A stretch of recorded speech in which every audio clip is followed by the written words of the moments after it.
yes. Atlanta Discuss. We're here again. So today, I mean, it's Christmas period, we know. So I'll say good morning, good afternoon, good evening. The Australians will tell me just say good day, but then I know some people are about to sleep, some are midday, and some are just waking up. It's a big world, 7 billion people, 7 continents, Antarctica, Australia, Africa, Asia, North America, South America, Europe. Yes, the world keeps changing. The largest concentration of Black people still remains Nigeria.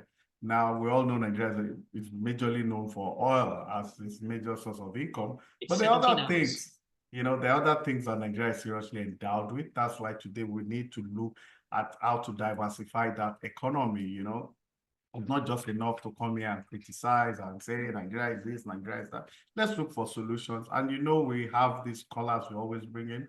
My word is erudite, people that are very good at what they do, they are true to power, they earn their epaulets, and rightly so. So today we're bringing one of our old guests, not old in age, but somebody that's been with us from the beginning, but has not been here in a while. His name is Bamidele Ayemibo. Bamidele Ayemibo, welcome to Atlanta Discuss. Thank you very much for having me. How are you today? I'm doing great. So, we're talking about goods and services Nigeria can leverage on to increase productivity. We've been told over and over that we're a consuming nation, that we're not really producing anything. And I follow you a lot, you've talked about what can be exported from cashew nut to cocoa to yam flour, even to the most rudimentary of stuff. So that's why I just brought you here. That'll be 1 or 2, 3, even probably 10 people that'll pick from what you're going to say. People pay to listen to you. I know that you're the best at what you do. So let me introduce you again, because I know you've not been here in a while. Bamidele is popularly known as the export king. That's what is fondly called. He's an internationally recognized business consultant, and a marketing expert. If you ask our Lagos Chambers of Commerce, Lagos Business School, they know him, He's the lead consultant at 3T Impact Trade Consulting Group. He's also a trade consultant with numerous trade certifications. He's the first certified specialist in demand guarantee in Nigeria, and among the first 10 in the continent of Africa. That's not easy feat. He holds a master's in international business with law from Salford University, Manchester, United Kingdom, a PhD in international business marketing with LIGS University, that's Hawaii, in the United States of America. He conceived, designed, and facilitated the training of the first export diploma program and 6th trade professional development program in Africa in conjunction with the American Institute of Extended Studies. So you see why here he is the man for the job, So that Bamidele, welcome once again. So we need to find out what are the goods and services we should leverage on. So in our tradition, let's just go for juggler. I know everybody's busy. I know you have a lot of people have a plane to catch somewhere, So we're going to break it into phases, We're going to look at diversification and comparative advantages, Okay. Yeah, human capital and skill development, infrastructure and logistics, technology and innovation. If we have time, we can look at finance and investment, and that I would call it a day. So what goods and services can Nigeria produce and export to take advantage of the comparative advantages, So a follow-up to that, so that I won't let you talk 2 times on that. How can Nigeria diversify its economy to reduce dependence on oil export? So you can take those 2 together. All right. Thank you again for having me, and well done for all that you do. I also follow you. Thank you. Invite different people. I know. It's, different people, discussing different issues, which make a lot of sense. And trying to help. We can't stop talking. We keep talking about it, putting the information out there. You can never tell the day the information will get to the ear of those that need to hear and probably take some decision and action about it. So Absolutely. Even if you're not getting the response here, it does not mean we have to stop. But going back to your question, it's interesting each time I look at what we're capable of doing. And that's why the conclusion for many people, and I agree with them, the challenge is just leadership, actually, because we have all that it takes for us to be able to achieve whatever it is we want to achieve, particularly when you come to issue of revenue for the government and you hear about the fact that, we don't have money, we have to go and borrow. But smaller countries are paying off their debt. You know, this guy in Burkina Faso now, I saw a news. I mean, how much money is being made because they are living a simple and modest life, able to conserve the resources and able to pay off their debt without needing to borrow or getting help from anywhere because the country is endowed. You know, so Nigeria, for example, we are dependent on oil, which constitutes about 80 to 85% of Nigerian export. Now, but there's so many other things Nigeria can export. Now, apart from oil, crude oil, and gas, Dangote and a number of other companies have added fertilizer to it. So fertilizer is another big one. Now, what I will try to do is I will do a rundown of top 10, top 15 items that Nigeria can export based on the top item Nigeria currently export. Then, what's interesting for me there is to compare the percentage of Nigerian export in that space to the global demand.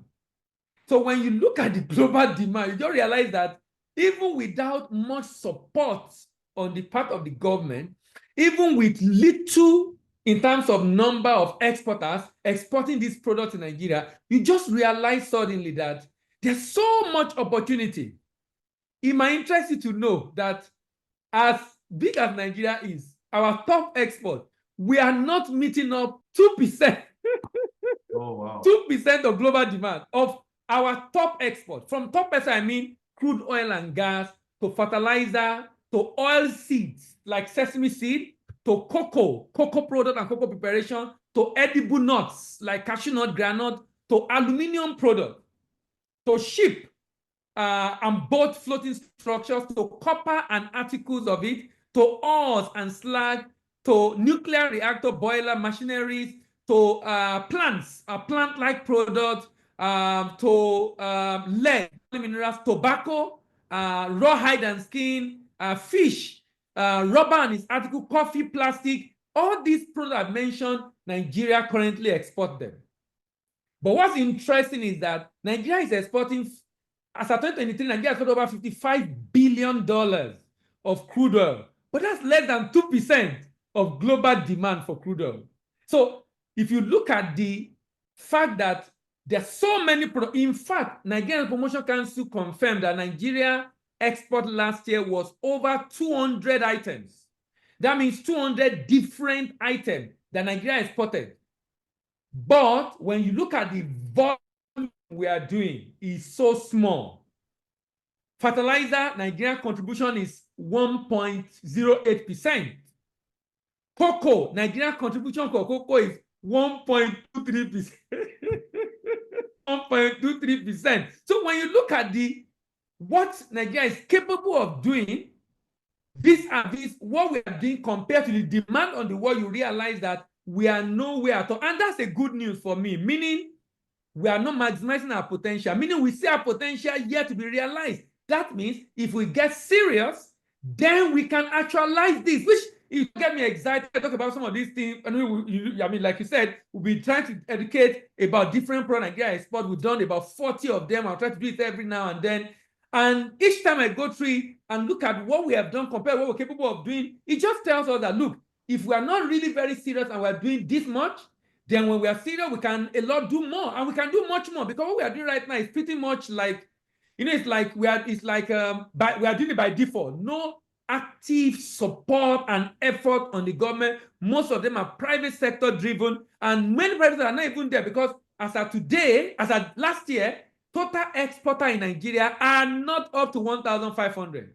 United Kingdom, a population of about 70 million people, over 100,000 exporters. United States, almost 300,000 exporters. Nigeria, 1,500. Not even 1,500 exporters. What is painful about this is the major exporters have reached their peak. Because they have reached their peak, they can't do beyond unless they do new investment to build their capacity. Meaning, if we are going to grow the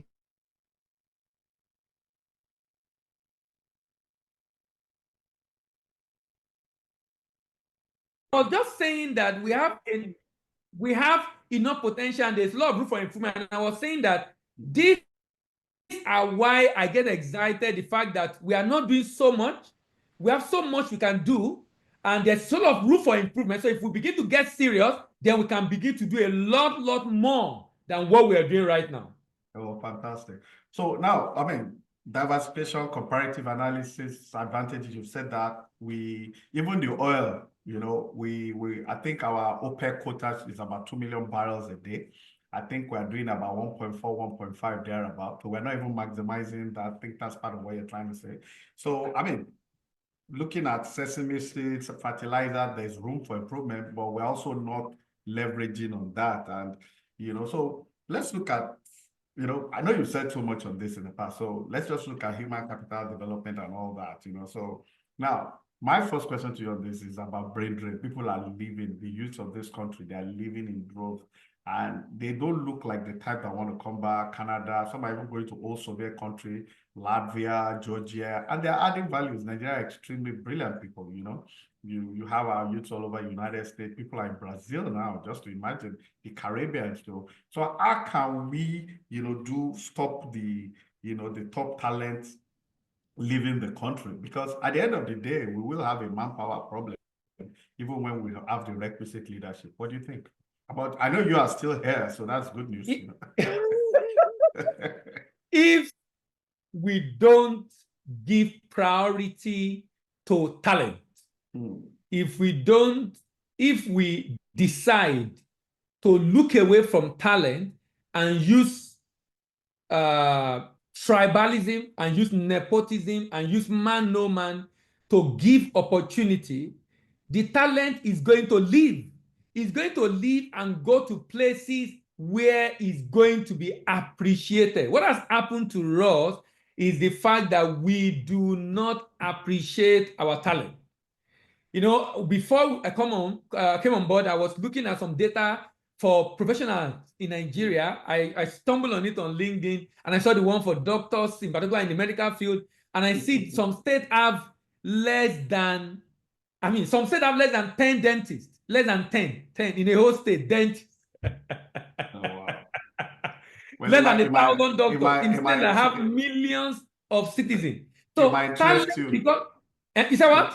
It might interest you to know that in the United States of America, 7 out of 10 Black doctors are Nigerians. Are Nigerians, that's a fact. I'm not surprised. Yeah. I'm not surprised. Black, I'm not surprised. I have a lot doctors. of friends who are doctors who are in the US that were together in Unilag, who are a lot of friends who are doctors in the US. So that's just an example. And the solution is simple. If today we begin to give talent priority, we begin to give them opportunity, we begin to give them what is due to them, I can assure you they will definitely come back. So, but when they are not being appreciated, when no one appreciated them, when it's like, look, being here is like nobody, they don't even want to see me in the first place. You want to do something, you see that these are people that can get it done, but you rather go for people who will not be able to, because you probably are not even interested in the thing being done. You are just interested in showing people you did it, as in ceremony. So for example, we want to do a project, we spend a lot of time and energy and money on ceremony. We'll do groundbreaking or launching, we'll do the unveiling, whatever it is, commissioning. So at the end of the day, we spend so much money. That news is more important to some people than the real work at the end of the day. So at the end of the day, I do some things for some financial institution in Nigeria. We want to do something, we've come about the idea, application proposal, and it's time to do it. When they are going to do some of those events, the paparazzi, the goodwill, the people, at the end of the day, the real substance of what is to be done is probably going to give you a very small time. The same attitude. So there's nothing we can do about brain drain if we don't create opportunity for the brain, for the talent to thrive locally. They're not being appreciated, they're not being well rewarded. They definitely are going to go to the places where they are being rewarded. And it's cut across every area. It's affecting trade, it's affecting medicine, it's affecting different. In fact, there was a particular financial institution that a particular week, almost a whole unit left, almost at a particular time, and it affected their technology so badly within that period because majority of the technology people in the unit left. And where did they go? North America, Canada, and the US. So if you're going to fix that problem, if the people begin to see what is happening to their colleagues that remain and are behind in terms of how they are being appreciated, in terms of opportunity, in terms of the value they are able to create because of the environment, you're going to see what someone will call brain gain, those people coming back into the country. Fantastic. So I also observed that the third world countries are breaking even now that have been technologically advanced. Have invested a lot in vocational education. In Nigeria, there's so much emphasis on university degrees and all that. So I want to find out from you, what are the what kind of type of vocational training, that we need to equip Nigerians? Just give me some specific. Also, as in what skills and training programs we need to imbibe for now? I mean, not just very important. We are trying to grow non-oil export. We're trying to grow our forex. Identifying, number one, the products we want to export and the skill required to develop the talent that will produce those products. That is what I think we need right now. If we can fix that, if we can get that done, it will make our work a lot easier. So what we've not done for many years is you have people going to school and what they are learning is far cry from what they will eventually do when they are leaving the school or when they left the school eventually, because what they are learning on campus is not useful in the world of today. You still wonder why some courses are still being studied. Not because those courses are useless, but given the kind of environment where we are and the kind of skill and talent required, we shouldn't be spending a lot of human resources channeling to those particular courses. But because, the courses we should be focusing on, for example, look at medicine, for example. Considering the fact that we have brain drain, that's the reason why we need to build more medical school, more school of nursing. Because some will still live, which is not bad in itself, because some countries do this, ship the people out to be able to send in back foreign direct investment and remittances that contribute to the economy of the country. But so we should now begin to look at growing what are the talents that are required in the medical field, for example, in manufacturing, for example, particularly value addition, in agro-processing, for example. In fact, agro-processing for me is very, very key. Agro-processing, for example, and ensuring that we now build institutions that will develop the skill in those areas, so that, including farming, so that we can increase, number one, our output in mining and farming, and then increase the value addition and then the export of those products. Because one of the major reasons we have issue with export, even for those exporting, one of the major issues is also skill. Like you said, skill. A lot of people will come into this space, they will have done the shipment, they will have had issue before they realize that these are what they could have done to prevent this from happening.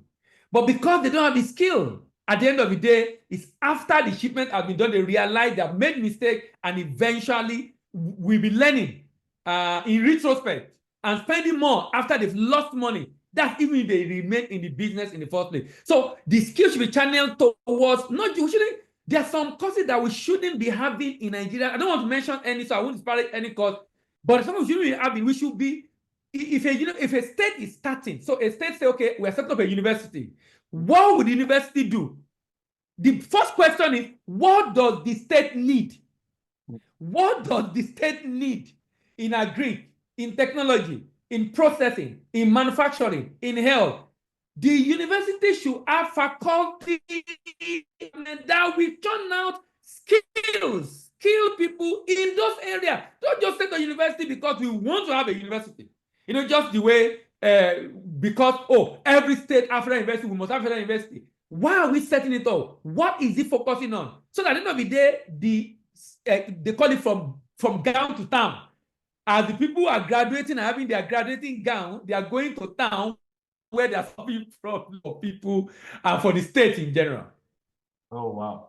You were saying something about some countries intentionally exporting people to study abroad. Yeah, the Chinese, the Iranians, the Indians, and the Filipinos. Yeah, they come. Filipinos, yes. Yeah, in the Maths Olympiad, I think Iran and China have been winning it almost back to back for about 10 years, I think. But I think Iran is very active and Chinese. I'm not really sure the statistic. But I do know that in the US, they study in very Ivy League American school scholarships, sometimes sponsored from the country. They get good grades, they're employed, and they work sometimes 2, 3, maximum 5 years, and they go back to their country of origin to impact that knowledge. Sometimes going back to earn less or even nothing or next to nothing to impact that. I don't think we're doing that. And that's why it goes back to what you're saying, that the environment is not conducive at all. Because based on my research, there's almost no country in the world today that you don't have a Nigerian impacting that country, technologically, medically, or one way or the other. There are always at least a Nigerian or two. Even in technologically advanced countries, you see Nigerians everywhere. So it's not the lack of capacity. It just goes back to the leadership issue. We said that we have to find a way for all these people. So, let's talk about infrastructure and logistics. What is lacking in this regard when you talk about export, import? Is it that the bureaucracy at the port system? Because I've heard people say, for example, that when they travel abroad, the immigration process into most of these countries is next to nothing. But in Nigeria, you have to meet custom, immigration, SSD, this, that. I'm told they've tried to reduce it to barest minimum. In the port also, which is it's a yardstick for measuring things when you import or even export that, the procedure too is quite cumbersome. So what do we need to do in area of infrastructure, details, analysis, or do we need new laws? Or what is lacking? Can you shed some light on in that area? In terms of infrastructure, now, if I look at logistics and infrastructure, in terms of the process at the port, there is a significant improvement. I export regularly. Like every other month, I'm exporting. So there's an improvement, no doubt. In fact, just at the twilight of Buhari's administration into this administration, there have been improvements. So delay at the port is not the issue. The issue we need to deal with right now is the cost of doing business. The cost of doing business. So in many developed countries, I don't need to take my good to the port. I take my good to a nearby inland container terminal that have a rail terminal. So that means my good will be loaded on the rail from that point, and from there it goes to the port. Now, what that does for me is, number one, it reduces significantly my cost of doing business. Cost of moving goods from one part of the country to the other is a very major cost today for most export transactions in the country. So if we are going to drive that cost down, we need to devise other means of moving the goods. It can't be by truck on the road. It has to be by train on rail to the port. Luckily, the rail now have reached the port in Apapa in Lagos, but the rate at which the container are coming in is not so good because the rail system also is still just coming up and developing, not there yet. So we need more rail to be able to move goods to the port. If we're able to achieve that and then be able to ensure the inland container terminal from Kano to Kaduna to Benin to Port Harcourt to Oyo, Ogun State into Lagos, if we're able to ensure those inland container terminals are developed with right support, with rail terminal, then it becomes a lot easier for me, instead of spending over ₦1 million to move a 30-ton truck from Kano to Lagos, probably spending less than 300, 400,000 to move the same truck to Lagos. That will have cut my cost by over 60, 70%, and that will have made me to be more competitive, because currently, Naira devaluation is an advantage for export. But unfortunately, we are not productive. So it is not an advantage. It's creating imported inflation because we are import dependent. Whereas US have accused the like of Japan, the like of China, of manipulating their currency, devaluing their currency to make their export more attractive, to encourage export out of the country. We are devaluing our currency and we are unhappy with devaluation because we are not taking advantage of it on the export side. So in as much as there's devaluation, that should make us increase earning in Naira, but the cost of doing business is not helping the matter. So But in terms of infrastructure, the rail infrastructure, I think, is more important.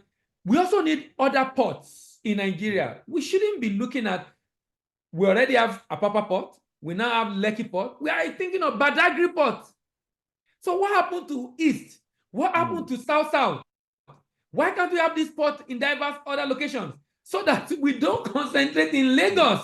At the end of the day, and congestion again happening. The people in Lekki now, I don't know how they would deal with it. If they don't finish the road to that port on time or rail out of that port on time, situation in Apapa might be transferred to Lekki very soon because that's a bigger port that can take bigger vessels than even what we have in Apapa. So infrastructure about building ports in other locations of the country, which I know have been bedeviled with politics. If majority of the importers in Nigeria are from the southeastern Nigeria, why will southeastern Nigeria not have a very functional port? Because they have access to the sea, like Anambra, for example. Why would they have access to the port? Those are the issues that we need to deal with, which is why people believe that it seems as if there's a deliberate effort just to reduce the growth or the impact or the effect or influence of the Southeasterner, maybe because we are yet to recover from the trauma of the Biafra War, because you wonder the reason why we are still doing this even how many years after, you know? So those are my take on infrastructure. But in terms of the agency at the port, quite frankly, they can improve, no doubt. But as far as I'm concerned, right now, they are not doing badly at all. I can move in my container into the port, into the terminal at the port, and I can move it from the terminal to the port in a week. I can target to ship in the next 2 weeks, and it will be done within the next 2 weeks. That can be done now in Lagos. So the only thing is that the cost of getting that done is high because of infrastructure challenges, which is impacting on the cost of doing business and not making us enjoy the value and the benefit of the exchange rate we are having right now, which is supposed to be a very good positive for the export business in Nigeria. Oh, wow. Yeah, I mean, I was going to ask you as a follow-up, actually, that what's happening at Onne Port, what's happening at Calabar Port, you know, I know there are 1 or 2 ports like Cocoa in Delta State. So you've answered my question in that area. 60-70% is Lagos Port. 60-70%. But majority of the importers are not in Lagos. Let me ask you this. Why is it that countries like Niger, you know, prefer going through Lomé or Cotonou for their business and not Lagos? No, let me reverse that question. Why is that some Nigerians are shipping out through Benin and Lomé, Cotonou, and not through Lagos? Oh, wow. Nigerians are moving, particularly from the north, rather than coming to Lagos. They will move through the border, enter Benin, enter Togo to ship out their goods. Now, the problem I have with that is it doesn't show in Nigerian export volume because it's going to show in the data of those countries, even though the price originates from Nigeria. Why? Costs of doing business, challenges at the port. Although most of the reasons why people were doing it have been solved now, the only reason why people will do that now is the cost of moving it to Lagos, if it's high compared to that. Of course, they will still do it. But about the delay and issues at the port, that have been significantly reduced. Then people will do it also for documentation. Now, you know, sometimes Nigerian government, and this is with successive government, when we are taking decisions, and it looks like sometimes the government, civil servant, government people, it's like they see the private sector, particularly business people, as if they are fighting with them, as if we are competing. So you are going to take a decision, but you don't think you need the people in that decision. So there's a problem. You want to solve this problem, rather than do a stakeholder engagement. This is what we're about to do. We want to now impact your business. What are the suggestions you want to have?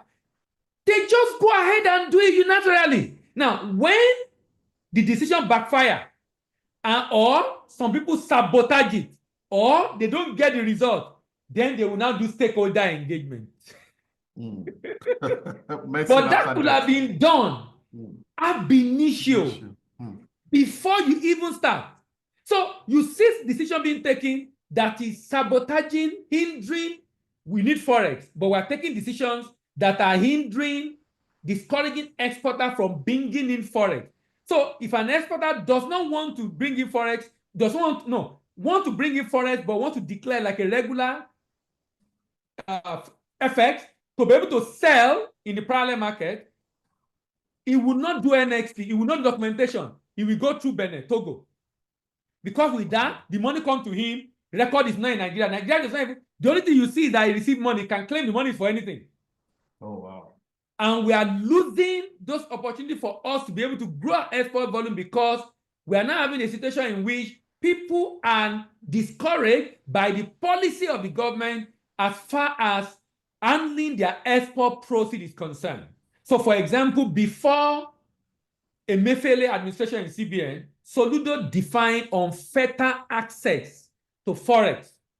If I'm an exporter, I have unfettered access, meaning I can access the FX, I can withdraw it, I can exchange it, I can sell it to the bank, and that makes the rate to be stable, both in the parallel and official, very close. Now, there is control over the one coming into the, on the one for export. And they redefine unfettered access as the fact that I can use it for anything, but I can't withdraw cash. I can't sell to anyone I want. I can't sell to anyone I want. I must sell to, imagine telling people to sell to organizations that will control the price. Oh, wow. So I must sell to bank will determine the price. And we talk about law of demand and supply, that if we allow dollar to come in and people to sell to, and it's allowed to sell to anyone, if I feel the supply increase, and that should naturally bring down the price. I'm just thinking of law of demand supply. But in the bid to look good about official exchange rate, we control the price because we say we are devaluing. But by controlling the price, some people will just go and ship out through other means. We won't declare that they are exporting from Nigeria at all. The good is originating from Nigeria, but it's shipped out through our neighbor because of government policies. All right. Because of your background, I'm going to ask you this. The next thing we want to look at is technology and innovation. But before we go into that, now I want to talk about subsidy. You know, you've been saying a lot about shipping, going through and all that, because the subsidy regime, the real fraud, I think, is about the importation, the ship movement and all that. What exactly is the lacuna there? What's happening there? Well, what are we getting wrong there in the area of imports? Are we really subsidizing? I mean, for subsidy, right? For crude oil. Yes, correct. What's really happening? What's the cocoa, like they say in Nigeria? What's the nitty-gritty? What are we missing there? Why do we still end up paying some very humongous amount of money? You know, even when they say they've stopped it, you know, nobody in this government, for example, can come out and categorically tell us they've stopped paying subsidy. You know, I'm yet to hear anything categorical about that. You understand? I mean, despite the fact that Dangote is refining, we're told Port Harcourt is doing the same, but it does seem like there's still a lot of importation. What's happening? Yes. So, sorry, I had a little. I want to recap what you said to be sure I got your question. I had a little glitch in the network. You're talking about what really is the issue with subsidy? Why? We have so much crude what's oil. the problem with subsidy? Yes, what's the problem with subsidy? I understand, I know our refineries have not worked for a while. Now we have a functional refinery, Dangote, but we're still importing. Why? Now, let me tell you, Pakistan has the same population with Nigeria. You understand? We are told maybe we consume about 50 to 60 million liters a day. Pakistan does about 10 or 12 million a day. You understand? Just with the same numbers of cars and everything. Why is ours different? Is a fraud being perpetrated? Are there some people milking the system? Or it's just that we just don't get it right? And why is it so difficult for 4 refineries to work? Especially now that we have a functional one. What's happening? Okay, so this is what's happening. The issue is corruption. Okay. You know, let me backtrack a little. All right. When Buhari was coming in, the reason there was high hopes, like this guy will fight against corruption, this guy we believe, and indeed he wanted to. Indeed he wanted to. But the people that brought him in are the people who will dictate what he will do. We cannot raise money to bring you in, and then you want to go and get, in code, clean people to come to the government. Where were they when we were campaigning for you? And this was the question one ambassador was telling us. We went for we're trying to do a partner with Nigeria embassy in Cote d'Ivoire for a program. We're talking to the ambassador then, and the ambassador was telling us, said, the politician will tell you, where were you when we were campaigning? Where were you when we were campaigning? So that's the question to ask. Now, the people that are holding the oil sector hostage are politicians, powerful politicians in government. So it's difficult for the establishment to eliminate them, to get them off, to stop it, because it's from top down. I mean, look at what this guy was saying recently. Vocational that was arrested, that said among the oil bunker. Yeah, Fisayo. He's been my guest, yeah. Yes, Fisayo. So Fisayo was talking about how they bribe the military. And I was talking about how these people are well connected. Now, so when you look at it has become a business. Same for subsidy. A governor came and told the president, I'm tired of free money. Stop this thing. And he was not arrested. only in Nigeria. And he was not arrested. I'm tired. They just give me credit in my account. I think this money is too much. Now, because we have led this thing for a long time to fester, it has made it difficult for the government to be able to stop the people feeding on the system. So, since I can't stop them, I will stop it. Since I can't stop them, I will stop it. So that means the state has become incapable of taming these people. And the only reason is because these are the people that typically fund the election. They are the one. So they are so powerful that they have all the politicians, the power brokers around them, and they know they're all together in this. In order to ensure this stop, we will rather stop paying it rather than stop the people. Dangote made a statement. He said, we can track every truck loading from our terminal to anywhere in the country. To anywhere in the country. Now, if Dangote make that statement, he can track any truck loading from his terminal to anywhere in the country. My question is this. If indeed, now, there are different issues with subsidy. Number one,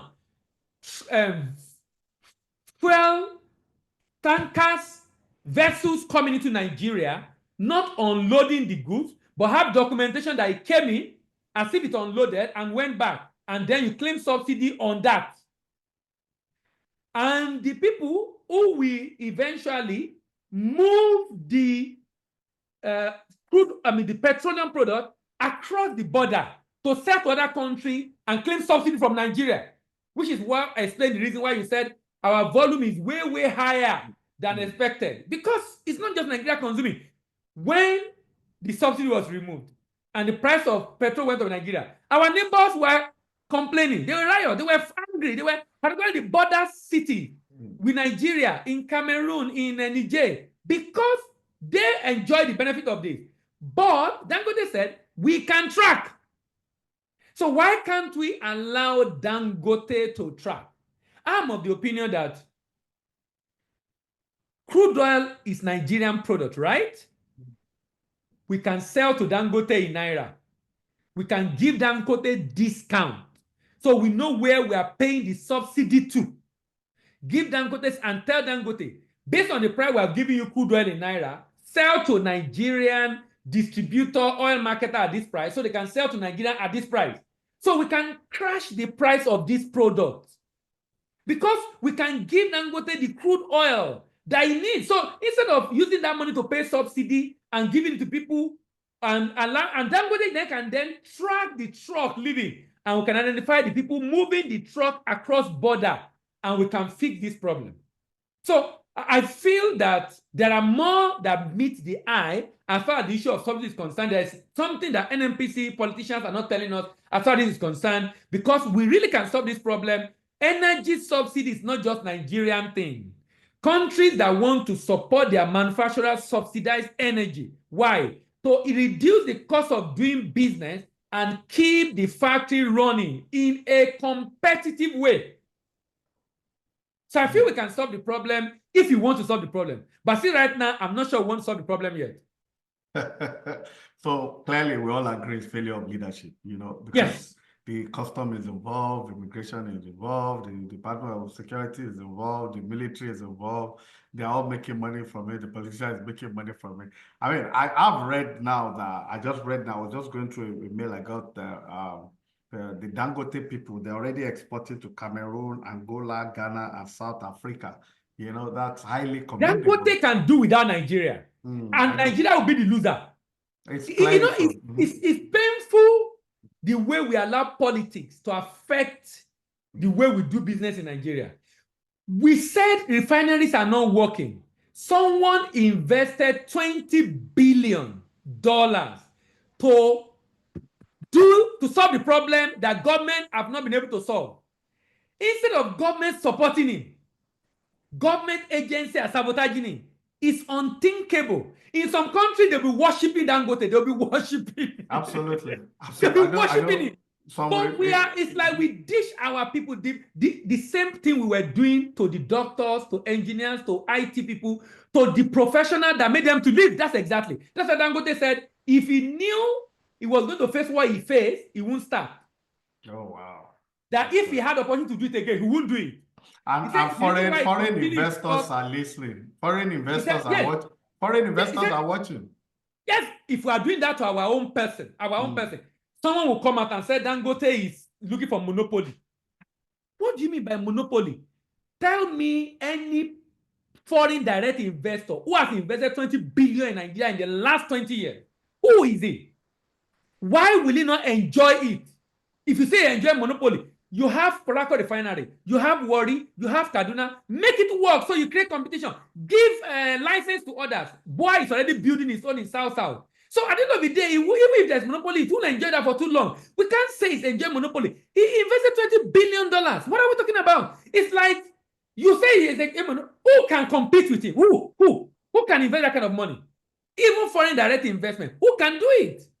So it just does not, no matter issues he might have, I know it's not a perfect person, he might have his issues, but we can't be treating our best this way. It doesn't make sense. In fact, I'm not sure I saw the video. He said his friend are taunting him. We told you now. We told you. You think you are helping Nigeria. We told you. So they are making him look like I'm a foolish person. He said he has put that money in stocks in the US. By now, he will be having over 100 billion. True. If you put that thing in stock in the US over this period, he would have made much more. But he put it on ground in Nigeria. See what we are doing to him. It just does not make sense. We mix politics with business, and it's affecting the people, and I don't think this is fair on Nigeria at all. I think it's just corruption, actually. The people that are benefiting from the importation, I mean, the Rivers Port Harcourt refinery that I lied to us that is working was they spent about $2 billion for the turnaround maintenance. That's about 10% of what if they calculate all the money for turnaround maintenance for that refinery, I was going to say that. It will be more than what Dangote used to build. Absolutely. Billion barrels. I was trying to make some figures out of that. From 1999, there was a time it was 200 million every year. There was time it got to 400 million. There was time it was 500 million every year, 800 million. Now we're doing 1.82 billion. I mean, it's just unbelievable. Anyway, let's just, I mean, we all know it's failure of leadership. Let me quickly share a story I read some time ago. It was about fertilizer in the north. Government there will buy, I think NPK, they call it the artificial fertilizer for farmers in the north. But it didn't get, it was the state governments were buying, federal government were buying for their farmers, but it wasn't getting to farmers in the north that really needed it. That I understand they were selling it in a place called Dioulasso. That's the second largest city in Burkina Faso. So, and also, as I read the story, it was that Burkina Faso was the only West African country at that time that was subsistence in agriculture, meaning that everything they eat in Burkina Faso they grow in Burkina Faso. So when during Jonathan, Professor Adesina, who is now the president of African Development Bank, was Minister for Agri, you know, he brought this phone system that gave all farmers phones in the north, so that they will alert you your fertilizer was coming, you know, that the fertilizer that was procured by government was getting to source. So there was really no room for maneuvering, you know, selling in Bobo Daloso, selling in Malanville, Cotonou, Iboake, Abidjan, and all that. So then there was problem in Burkina Faso. Nigerian fertilizer was not getting to them again. Just like you said that people were grumbling in neighboring countries when we are subsidizing them. We're subsidizing them. So that was the time people revolted, and when Blaise Compaoré was removed from where I understand. Oh, are you serious? So it contributed to to that revolt. God. There was no fertilizer. Yeah, they were specific the Bobo Dalo, so that's the second biggest. So at the end of the day, you know, there's a lot of positive way Nigeria can leverage its power in the West African sub-region. I just think it's failure of leadership. You understand? I mean, look at this man, Akim Adesina. That's a presidential material by any standard available. I see no reason, you know, and it beats my imagination. You know, I've been condemned for it. We built a system that ensured the brightest and the best does not get the position. It's just unthinkable. It's unbelievable. We built a system that ensures that. Why? Because the people who have held the country hostage, state capture, we ensure that whoever gets there do their bidding, or at least they have influence on their decision by probably deciding who gets there or who is around them. And they will do everything possible to be able to bring that from happening, which is why I strongly believe with people that said we need a total turnaround. I don't want to use the word revolution, but we need a total turnaround. No, I mean, it's not an exaggeration. I'll tell you for a fact that everywhere I've worked, you know, outside Nigeria, it was on merit. I didn't know anybody there. Nobody gave me a note. It was just on the merit and all that, you know. Like in America, they'll tell you there's racism. Yeah, there might be, but you've had a black president, a black woman, almost. They still don't joke with. Equality, yeah. 7 out of 10 black doctors are Nigerians. You understand? So we have kids in university, they're all graduated. You know, in this country now, there's almost no university, especially the Ivy League, that if you go to their graduation and look at the program for the event, it's Nigerians, all the Igbo, Yorubas, you know, I mean, Middle Belters, Nigerians everywhere. Now, those kids, if we're not careful, will never, ever come back. You know, come back. Unfortunately, also, you know, with the rate at which are going, some of them, because right now there's still a lot of remittance from maybe our own generation to people back at home and all that. Those ones won't remit to, you understand? No, they don't. No, those guys, they're not actually. All right, let's go. Technological innovation. Black tax. Oh, well, I mean, the way they even talk to you, do we even talk to our parents like that? They will question you, ask you why, you know? So that makes the parenting now different from, you know, when we were growing up. So let's talk about technology and innovation. Where are we lacking? I know we're not there yet, but where are we lacking and what do we need to do when it comes about, you know, our port, our airport, import, courses to study, equipment, you know, the kind of technology we need. Where are we lacking? Currently in Nigeria, there is this application called Single Window. A single window for trade that should enable integration of all government agencies. So currently in Nigeria, if you are importing, you will use an application called on trade.gov.ng. If you are exporting, use an application called tradesystem.gov.ng. The application for import was initiated, driven, put together by custom. The one for export put together by CBN, even though CBN owned the two forms. Now, government set up now what they call a single window for trade committee, chaired by FRS executive chairman, which a lot of people have issue with. That's supposed to be the input of private sector in that arrangement is not good enough.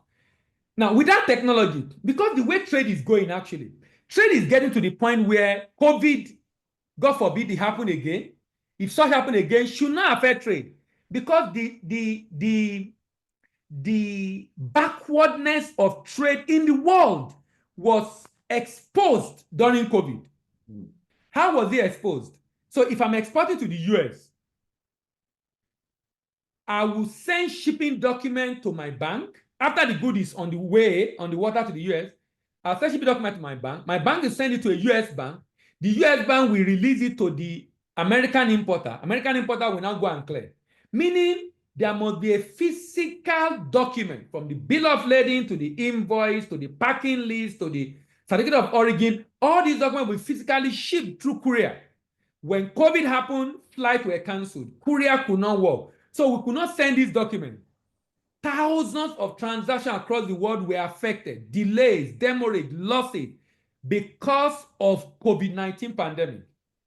So ICC came up with a new rule for trade in the world, driven by technology, and they call it Uniform Rule for Digital Trade Transaction. Uniform Rule for Digital Trade Transaction. And the idea is to now facilitate usage of technology to ensure that when I do my shipment, I don't need to send physical documents. I will generate all my documentation electronically. They will be authenticated electronically. I'll put them in a digital envelope. I will send them by courier to the bank. The bank can review electronically, send me message if there's an issue for correction and amendment, then send it via a digital envelope to the US bank. US bank will review and pay on the same platform, effect payment to the supplier, and then deliver the document to the exporter electronically. And the importer can send those documents electronically to customs and the shipping line, get all the clearances done, pay, and move the goods out without physical document. This has been experimented between New Zealand and China. It was done on the platform of a technology company called Wave, and was facilitated by the shipping line MEX and HSBC Bank in in New Zealand and in China. Okay. Now, this is letting us know the need for innovation and technology in trade is so critical. And many countries have embraced it already. We are still very backward. Thank God we have automated import documentation, we have automated export documentation, but they are in silos, separate. They need to be brought together. All the other agencies that are left must be added. In fact, I'm looking forward to a time where in my office, I will initiate the transaction, consummate the transaction without seeing any physical human being unless during inspection at the port. Every other process. Currently in Nigeria, for export, we have 15 to 17 documents that must be processed with different agencies of government. The number of documents will not be an issue if technology drives it. But because technology is not driving it, because they are still physical, at least more than half are still physical, part of it have been automated, and I still need to do physical, meet people physically, is still a big challenge in that space. So the need for technology is critical, it's important. The government is trying to do something about it. I hope it will be successful. Even globally, it's a big problem, but the problem is being solved right now. Interesting. So we're still far behind, but not too far behind. Not too far, yes. Not too far. That's do the Lome port and the Cotonou port, what are they doing better than we are doing? Efficiency. Efficiency. If I bring in my goods within a week, is out. Efficiency. Corruption. What you see is what you get. I can predict how much I will pay, and nobody will be uplifting my FOB value, making me to pay additional fee, and corruption at the port. Efficiency basically reduce cost. The process is fully automated. To the extent that importer will import through that place. Importers will import through. They will bring it there. They will not move it by road. Do whatever they want to do with customs to bring it in because of efficiency. The real issue is efficiency. Particularly for automobile, bringing it in, and a number of other products. Efficiency, cost of clearing are major issues. And they have been able to solve that problem. Wow. And they know they must do it. You know why? They make a lot of money from Nigerian transaction. So they must be better than Nigeria. The day Nigeria get it right, they will be in trouble. The day we get it right in our import process and make it efficient, my good coming within a week, days, I can get the good out. they will be in trouble because most of the money they are making from Nigeria transaction, they will lose it. It does look like it's in the interest of the whole world that Nigeria doesn't get it right. That nobody wants us to get it right. Evasion. You are very correct. You Honestly, are very correct. yeah.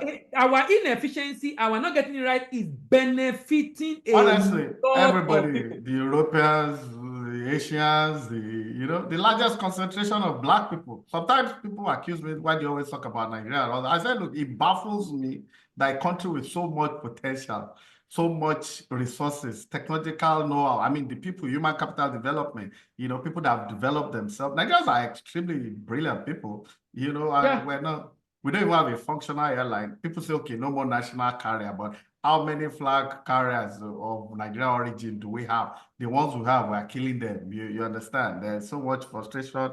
There's no, I mean, I don't get it. I think the day we separate, sorry to cut you, the day go ahead. We separate ethnicity, politics from the economy, and we put the interest of the nation first, we'll get it right in Nigeria. Most of the time, everything is done from the prism of ethnicity, religion, nepotism, hatred, jealousy, envy. The day we put the country first, which is why you might have issue with Trump. You might say whatever you want to say about him. As I listen to the news and I see the way this guy is using trade to negotiate with everybody, to twist Mexico, to put Justin Trudeau on his toes, that we have to come into the US to come and sit with Trump, and so that Trump is saying, do you want to become you can become a governor in the US, become 51st.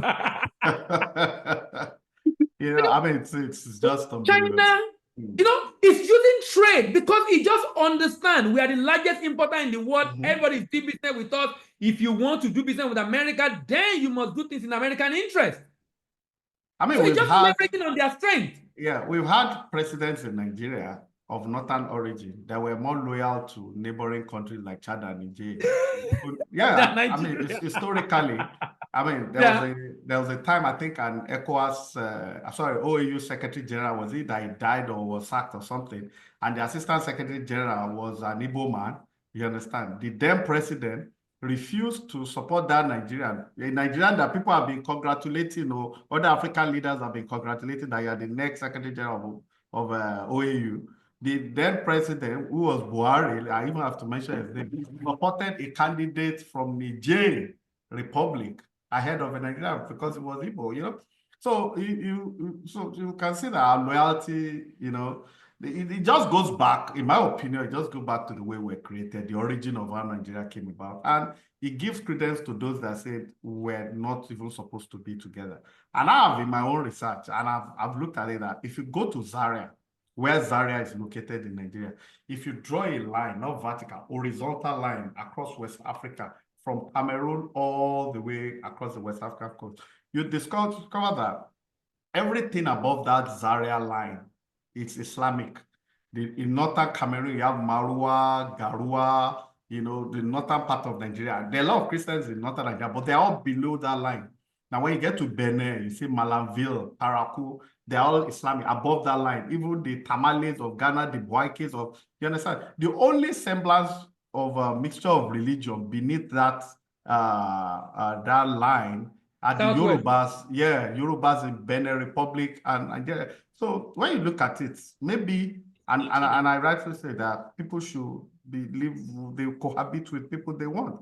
Because at the end of the day, really, at the end of the day, based on the ECOWAS Charter, is free trade, free mobility. You understand? We will still move around. You can live in Lagos and go to any part of maybe whatever name they'll call it and all that. So I mean, I think that until things are done with equity, justice, and fair play, we probably will never make progress. At the end of the day, why would the Onne port not work at full throttle? Why will Calabar port not work at full throttle? Why will Roro port not work at full throttle? I mean, so it's just I don't know. It's not just the merit, and It's a failure of leadership. The It's Buhari, a big, that's our main issue. We are not a nation we are not a that nation, really want to work together. And you know what's interesting about it is that we shy away from it. Oh, we do. We shy, we Ostrich. will We play do the like, ostrich. yes. So we are trying to solve the problem, but there's a foundational issue that we're not addressing. And if we don't address that issue, everything we build on it, we Look at always this. Look at have today now. Tinubu is just putting Yorubas everywhere. You understand? I don't like it. I think it's not fair. It But doesn't make sense. It's yeah, not. It's not. yeah, It's even. but you know what? When Buhari was doing it, they overdid it too. So and if the next person, wherever it's from, follows that template, we are finished. We are finished. Yes.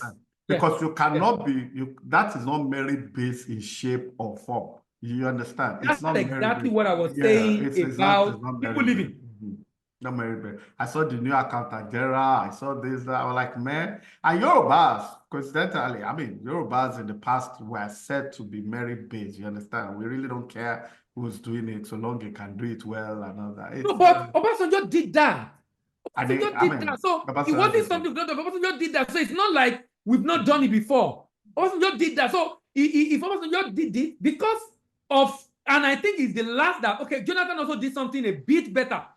But since Buhari till now, it seems as if we have gone back to that mode. Let me ask you, our time is gone, but I'll still ask you this. Have you been consulted based on your expertise? Has the government ever called you to come and offer your expertise, consultation and all that? No. Are you kidding me? I mean, no. I'm reading your... The same thing I talked to you about. The issue is someone somewhere have another candidate, because it's all about money I will make. It's not about the value to be delivered.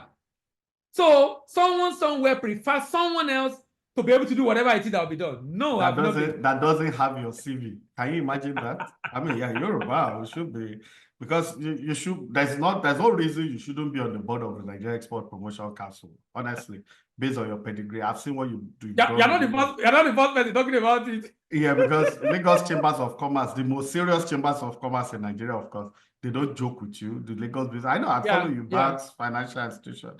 Well, whatever is bedeviling Nigeria today is the price the country has to pay for it. It's a shortcoming, failure of leadership, and it's unfortunate. What Ghana just did with the election will bring a lot of investment to Ghana. I'm telling you, the people might not. The economy is not fantastic. Imagine a country just a 1 hour flight away. See what they are doing. 45 minutes actually. It can be done. Honestly, it's that means it can be done peacefully. Do you know the interesting thing? Nigerian electoral umpire and the politician are saying we should emulate Ghana. Can you imagine? Yeah, because they know they know there's nothing the people can do about it. I've concluded that it does look like we're just inherently dishonest. That instead of us criticizing those leaders are actually a reflection of who we are as a people. Who we are. Yeah. So we are comfortable with it. Someone used an analogy. He said, if every 4 years you go to a basket full of eggs and you pick one egg, and every 4 years when you go to pick that egg, you open it, it becomes rotten egg.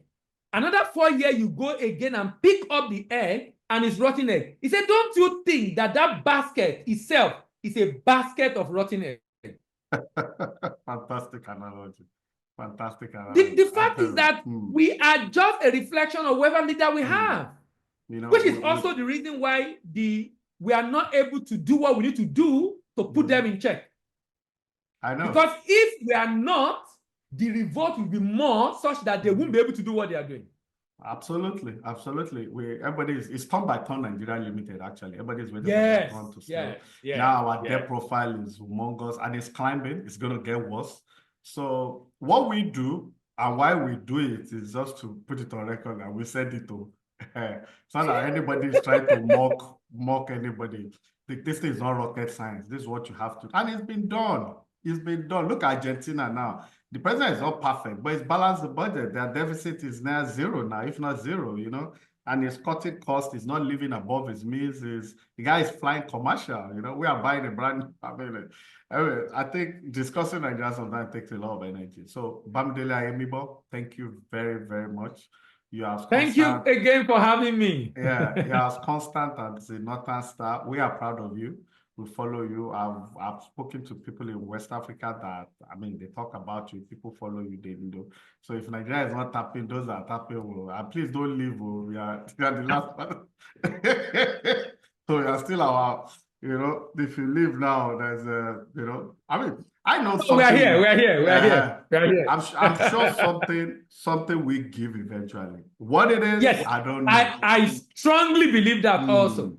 Strongly believe that also. We can't go like this. So to our viewers in the 7 continents, thank you for your loyalty.